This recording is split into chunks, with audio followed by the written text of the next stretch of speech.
Chemistry के अंदर एक important topic balancing redox equation के बारे में स्टडी करेंगे। रिडॉक्स इक्वेशंस का मतलब ये है कि ऐसी ऐसी रिएक्शन, बेसिकली वो रिएक्शन जिसमें ऑक्सीडेशन और रिडक्शन होना, उस रिएक्शंस को हम बोलते हैं रिडॉक्स रिएक्शंस। तो ये वो रिएक्शन है जिसमें एक सब्सटेंस ऑक्सीडाइज हो रहा है तो दूसरा रिड्यूस हो रहा है एट अ सेम टाइम। तो इन रिएक्शंस के बारे में हमने आज पढ़ना है। रिडॉक्स रिएक्शन है और रिडॉक्स रिएक्शन को हमने उस रिडॉक्स इक्वेशन को बैलेंस करना है। तो रिडॉक्स इक्वेशन को बैलेंस करने की हमारे पास दो इंपॉर्टेंट, एक आपके पास है आयन इलेक्ट्रॉन मेथड, इसका दूसरा नाम है हाफ रिएक्शन मेथड, और दूसरा जो मेथड है जिसको हम बोलते हैं ऑक्सीडेशन नंबर मेथड। आज हम ion electron method, half reaction method को लेकर बैलेंस करेंगे रिडॉक्स इक्वेशन को। अब यहाँ पे इंपॉर्टेंट पॉइंट ये है कि जो इक्वेशन हम बैलेंस करने जाएंगे वो इक्वेशन बेसिकली दो या तो एसिडिक मीडियम में रिएक्शन हो रहा होगा या तो बेसिक मीडियम में। मोस्टली एसिडिक और बेसिक मीडियम में रिएक्शन हो रहा होता है। अब इन रिएक्शंस के अंदर जो बैलेंस हैं, एटमों को बैलेंस करने के लिए कुछ एक दो इम्पोर्टेंट पॉइंट्स है जो हमने समझना है। तो आप लोगों ने समझना ये है कि इस फार्मूले को ज़हन में रखते हुए हम बैलेंसिंग रिडॉक्स इक्वेशन को बैलेंस करेंगे। ये फार्मूला हमारे पास है रेस आर, का मतलब है कि आपने जो इक्वेशन आपको गिवन होगी उसको स्प्लिट करेंगे टू हाफ रिएक्शन के अंदर। Oxidation half reaction, reduction half reaction के अंदर हम इसको क्या करेंगे, बैलेंस स्प्लिट करेंगे। फिर इसके बाद दूसरे नंबर पे आपने करना है बैलेंस दी एटम्स। आपने एटमों को क्या करना है, बैलेंस करना है। और ये अब यहाँ पे इंपॉर्टेंट पॉइंट ये है, जब आप एटम्स को बैलेंस करने जाएंगे तो एटमों को बैलेंस करते हुए इस चीज का ख्याल रखेंगे कि आया हमारा रिएक्शन एसिडिक मीडियम में या बेसिक मीडियम में। अगर रिएक्शन एसिडिक मीडियम में है तो आप लोगों ने ऑक्सीजन को, जिस तरफ ऑक्सीजन कम होंगे ना उस साइड पे हम वाटर ऐड करेंगे। Oxygen balance by water, oxygen जहां कम है तो वहां वाटर की मदद से ऑक्सीजन को बैलेंस करेंगे। और जिस साइड पे हाइड्रोजन कम हो रहा उस तरफ हम हाइड्रोजन आयन की मदद से हाइड्रोजन को बैलेंस करेंगे। अगर बेसिक मीडियम है, क्योंकि आप जानते हैं बेसिक मीडियम में हाइड्रोक्सिल आयन ऑलरेडी मौजूद होते हैं, तो ऑक्सीजन बैलेंस किया जाएगा हाइड्रोक्सिल आयन की मदद से, और हाइड्रोजन को बैलेंस करने के लिए हम वाटर इस्तेमाल करेंगे। ये दो इंपॉर्टेंट पॉइंट्स हैं जो आपने ध्यान में रखना है। फिर इसके बाद दूसरे नंबर पे balance the atoms. Number 3 balance the charge. यहाँ ये चार्ज का बैलेंस का मतलब है कि चार्ज को बैलेंस करते, चार्ज का मतलब ये है कि ऑक्सीडेशन नंबर में जो चेंज आया है उस चार्ज को बैलेंस करना है। इलेक्ट्रॉन जो लॉस हुए हैं ना, मतलब है कि कितने लॉस है वो हमने लिखने हैं, कितने गेन हुए। ऑक्सीडेशन नंबर में इंक्रीज और डिक्रीज को, जितने इलेक्ट्रॉनों की इंक्रीज आई है, जितने इलेक्ट्रॉन लॉस होने से ऑक्सीडेशन नंबर इंक्रीज हुआ है वो हम लिख लेंगे, और जितने इलेक्ट्रॉन गेन होने से ऑक्सीडेशन नंबर डिक्रीज हुआ है वो यहाँ पे हमने लिखना है। और लास्ट में आप लोगों ने जो है ना, चार्ज के बाद आपने इलेक्ट्रॉन को बैलेंस करना है।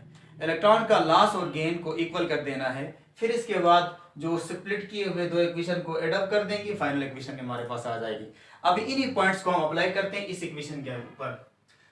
अब ये जो इक्वेशन है ये रिडॉक्स इक्वेशन है, और ये इक्वेशन एसिडिक मीडियम में, ये रिएक्शन एसिडिक मीडियम में है। तो अब सबसे पहला काम हमने क्या करना है, बैलेंसिंग रिडॉक्स इक्वेशन को स्प्लिट कर देना है। अब इसको समझने के लिए कैसे हम स्प्लिट करेंगे, इसके लिए एक पॉइंट आप ध्यान में रखें। ये जिंक है, इसका ऑक्सीडेशन नंबर 0 है। अब जिंक ऑक्सीडेशन नंबर 0 से +2 में चला गया है। ये पहले से लिखा हुआ था, मतलब +2 पहले से मौजूद है। अब इसका ऑक्सीडेशन नंबर जिंक जो है ना वो ऑक्सीडाइज हुआ 0 से +2। तो मैं सबसे पहले ये इक्वेशन, आप पहला पॉइंट हमने क्या करना था, स्टेप नंबर 1 जो है, आप लोगों ने ये स्टेप 1 है कि हमने क्या करना है, स्प्लिट करना है किस किस को, split the equation into oxidation and reduction equations. In equations को आपने ऑक्सीडेशन और रिडक्शन इक्वेशन के अंदर स्प्लिट कर देना है। तो ये आप जरा देखें, ये ऑक्सीडाइज हुआ है, तो सबसे पहले इक्वेशन हम लिख लेते हैं, जिंक जो है वो ऑक्सीडाइज हुआ, जिंक Zn से Zn +2 में चला गया, तो ये ऑक्सीडेशन है। और ऑक्सीडेशन हाफ रिएक्शन ये मैंने लिख लिया यहाँ पे। अब आप क्रोमियम को देखें, इस साइड पे क्रोमियम मौजूद है। क्रोमियम, एक क्रोमियम मतलब ऑक्सीजन का ओवरऑल इस क्रोमेट आयन के ऊपर -2 चार्ज है, तो एक ऑक्सीजन का -2, इसके बाद नेट चार्ज -2 ले आना है। तो एक ऑक्सीजन का -2 और 7 ऑक्सीजन के -14 हो जाएंगे। -14 प्लस आपके पास आ जाएगा 12, +12 तब आता है कि एक का +6 हो, मल्टीप्लाई 2 करेंगे तो ये आ जाएगा +12। तो तब जाके माइनस ये इस तरह आ जाएगा, ये माइनस ये जो है ना -14 इज इक्वल टू -2। अब ऑक्सीडेशन स्टेट क्रोमियम का इधर आपके पास है +6 और इस रिएक्शन के बाद हम देखते हैं +3। ऑक्सीडेशन नंबर डिक्रीज हुआ है तो ये रिडक्शन है, तो हम रिडक्शन इक्वेशन भी लिख लेंगे। क्रोमेट Cr2O7 -2, ये ऑक्सीडाइज ये रिड्यूस हुआ और ये चला गया Cr+3 में चला गया। तो पहला स्टेप, दूसरा स्टेप हमारा, अब देखिए पहला स्टेप हो गया कि हमने इक्वेशन को जो है दो हाफ रिएक्शन के अंदर, हाफ इक्वेशन के अंदर स्प्लिट किया और ये आपके पास है रिडक्शन है। नेक्स्ट स्टेप, स्टेप नंबर 2 के अंदर आप लोगों ने क्या करना है, अब एटम्स को बैलेंस करना है, बैलेंस दी एटम्स।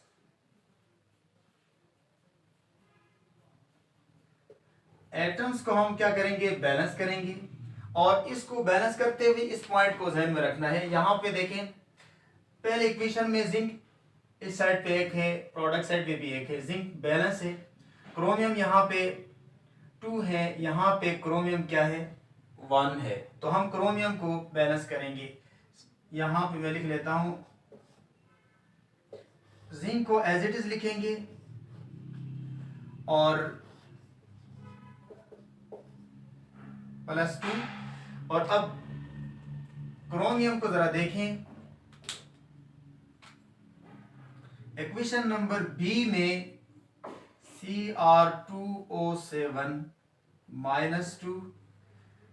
अब फिलहाल मैं इस इक्वेशन को एज इट इज लिख लेता हूं, Cr+3। अब यहां पे देखें, क्रोमियम इस साइड पे 2 है और इस साइड पे 1 है, तो मैं यहाँ पे क्रोमियम 2 कर दूंगा। अब क्रोमियम एटम्स क्या हो गए, बैलेंस हो गए। अब मसला रहा यहाँ पे ऑक्सीजन का। अभी मैंने आपको बताया था कि एसिडिक मीडियम है, तो एसिडिक मीडियम के अंदर ऑक्सीजन को, एसिडिक मीडियम में ऑक्सीजन को आप बैलेंस करेंगे वाटर के जरिए। इस साइड पे ऑक्सीजन एक भी नहीं है और इस साइड पे 7 ऑक्सीजन है। अब हम ऑक्सीजन को बैलेंस करेंगे बाय एडिंग 7 वाटर मॉलिक्यूल्स। अब 7 वाटर मॉलिक्यूल आप ऐड करोगे तो ऑक्सीजन, प्रोडक्ट साइड पे 7 ऑक्सीजन आगे, रिएक्टेंट पे भी, रिएक्टेंट साइड पे भी 7 ऑक्सीजन मौजूद है। लेकिन हाइड्रोजन, अब यहाँ पे देखिए हाइड्रोजन 14 हाइड्रोजन यहाँ प्रोडक्ट साइड पे हैं, जबकि रिएक्टेंट साइड पे अब इस वक्त कोई भी हाइड्रोजन मौजूद नहीं। क्योंकि मीडियम हमारा एसिडिक है, एसिडिक मीडियम है, तो हम क्या करेंगे, यहाँ इस पॉइंट को ध्यान में रखना है। एसिडिक मीडियम है तो अब आप लोगों ने प्रोटॉन, जिस साइड प्रोटॉन कम है वहां पे, सॉरी हाइड्रोजन कम है, वहां पे आपने प्रोटॉन ऐड कर देने, क्योंकि एसिडिक मीडियम में प्रोटॉन ऑलरेडी मौजूद होते हैं। तो अब यहाँ पे इस साइड पे आप लोगों ने क्या करना है, प्रोटॉन ऐड करना है। और इस साइड पे कितने प्रोटॉन ऐड करेंगे, जितने हाइड्रोजन कम है। इस साइड पे हाइड्रोजन एक भी नहीं, इस साइड पे 14 है, तो हम 14 आप यहाँ पे प्रोटॉन ऐड कर लेंगे।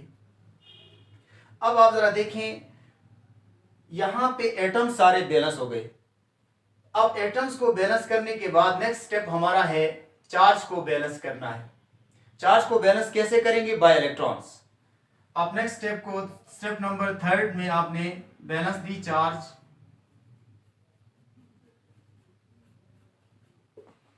चार्ज को आप लोगों ने बैलेंस करना है, और चार्ज को बैलेंस कैसे करेंगे, bye electrons.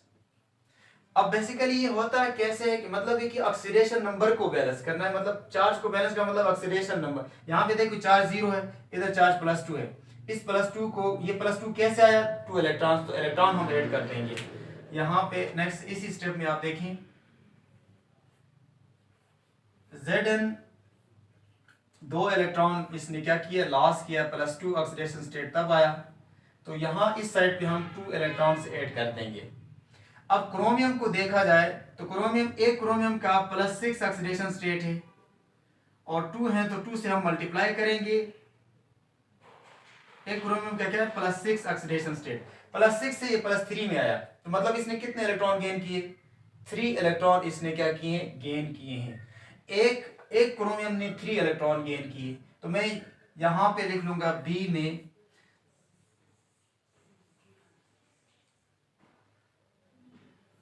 Cr2O7 -2 +14 protons plus एक ने कितने इलेक्ट्रॉन गेन किए हैं, 3, और 2 ने कितने इलेक्ट्रॉन गेन किए, 6। तो यहां पे हमें क्या लिखना पड़ेगा, 6 इलेक्ट्रॉन गेन्ड बाय क्रोमेटाइन, और इसके बाद बनेगा 2Cr+3 +7H2O।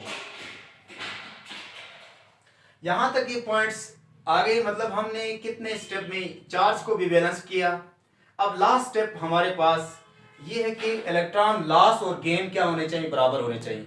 अब इलेक्ट्रॉन लॉस हो रहे हैं, इस स्टेप में देखें यहां पे जिंक 2 इलेक्ट्रॉन लॉस कर रहा है और जबकि गेन हो रहे हैं 6 इलेक्ट्रॉन।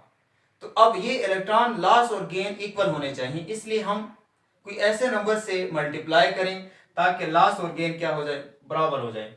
इसलिए हम लास्ट स्टेप पे जाएंगे, तो मैं लास्ट स्टेप इधर ही लिख लेता हूं यहां पे।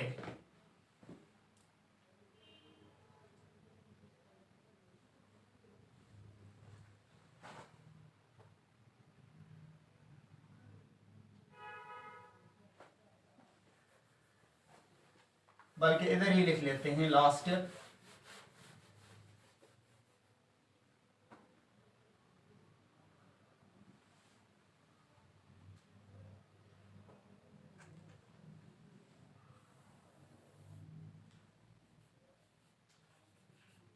लास्ट स्टेप हमारा है step number 4, balance the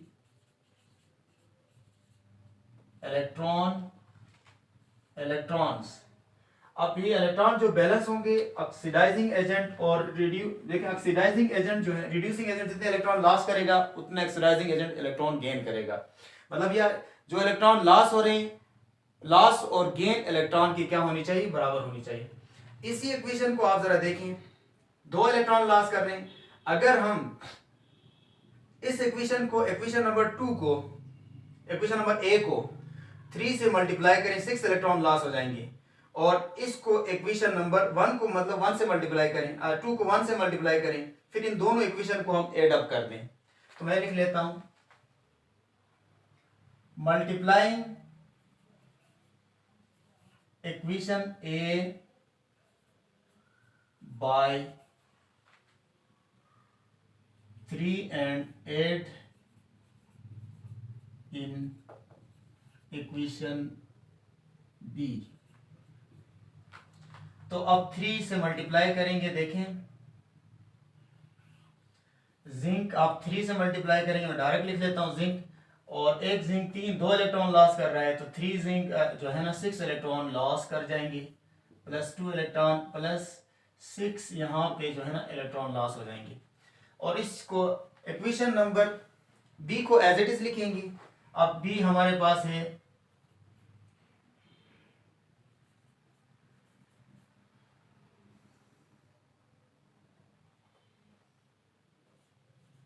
Cr2O7 +14 proton +6 electron, और इसके बाद हमें इससे मिल जाता है C2Cr+3 +7H2O। अब आप लोगों ने ये देखें, अब इलेक्ट्रॉन लॉस और गेन इलेक्ट्रॉन क्या होगा, इक्वल। 6 इलेक्ट्रॉन गेन हो रहे हैं, 6 इलेक्ट्रॉन लॉस हो रहे हैं, तो ये दोनों बैलेंस हो गए। नाउ अब इनको ऐड कर देना है, ऐड करेंगे प्रोडक्ट साइड पे, रिएक्टेंट साइड पे देखिए 3 Zn। अब फिर इसको ऐड करोगे Cr2O7 -2 प्लस 14 प्रोटॉन, और फिर प्रोडक्ट साइड पे जिंक है, लेकिन जिंक के 3 number of mole of zinc plus 2Cr+2 2Cr+3 and plus 7H2। ये हमारे पास फाइनल इक्वेशन आ गई। इस फाइनल इक्वेशन में आप जरा देखें इलेक्ट्रॉन का लॉस और गेन बराबर। अब मैं इसको ओवरऑल समराइज करता हूं एक दफा फिर से। सबसे पहला काम क्या करना है, रिडॉक्स इक्वेशन हमने लिख लिया। इस रिडॉक्स इक्वेशन को स्प्लिट करना है दो हाफ रिएक्शन के अंदर, दो हाफ इक्वेशन के अंदर, ऑक्सीडेशन ऑफ रिएक्शन और reduction of reactions. Zinc oxidise हो रहा है, मतलब ऑक्सीडेशन नंबर 0 से +2 में चला जा रहा है, मतलब चला गया तो ऑक्सीडेशन हो गई, तो ये ऑक्सीडेशन हाफ रिएक्शन हो गई। और क्रोमेट के अंदर जो क्रोमियम आयन है उसका ऑक्सीडेशन नंबर अब यहाँ पे है +6, एक क्रोमियम का +6 है, वो 6 से +3 में चला गया, तो ये ऑक्सीडेशन नंबर डिक्रीज हुआ। कितना डिक्रीज, एक एलिमेंट एक एटम के लिए 3 ऑक्सीडेशन नंबर में डिक्रीज आया, तो ये रिडक्शन है। तो ये रिडक्शन मैंने लिख लिया यहाँ पे। एक स्टेप तो ये हो गया। दूसरा स्टेप आपने करना है बैलेंस दी एटम्स। आपने एटमों को क्या करना है, बैलेंस करना है।